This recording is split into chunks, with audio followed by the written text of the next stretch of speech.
ঢাকাই সিনেমার জনপ্রিয় নায়িকা দিলারা হানিফ পূর্ণিমা, যার রূপ ও অভিনয়ে মগ্ন সিনেমা প্রেমীরা। ক্যারিয়ারে অসংখ্য সিনেমায় কাজ করেছেন তিনি। কাজের পাশাপাশি সরব রয়েছেন সামাজিক যোগাযোগ মাধ্যমেও। মাঝে মধ্যে বিভিন্ন ছবি বা ভিডিও শেয়ার করেন অভিনেত্রী।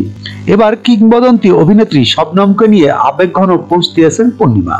সোমবার 27 জানুয়ারি নিজের ভেরিফাইড ফেসবুকে শবনমের সঙ্গে কয়েকটি ছবি শেয়ার করে স্ট্যাটাস দিয়েছেন এই নায়িকা।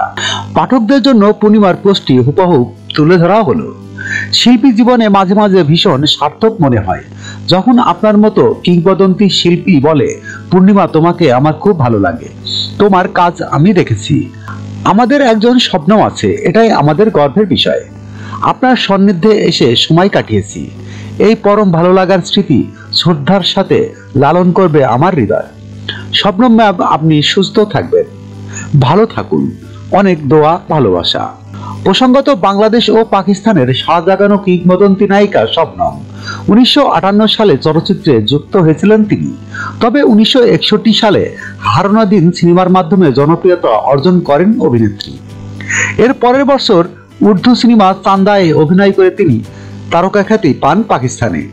বাংলাদেশের সিনেমায় অভিনয় করলেও দীর্ঘ সময় অভিনয় করেছেন পাকিস্তানের সিনেমায় শবনম।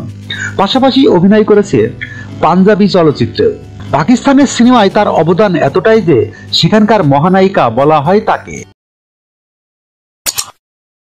যখনকার খবর তখনই দেখতে চোখ রাখুন সুন 24 টিভিতে। চ্যানেলটি সাবস্ক্রাইব করুন।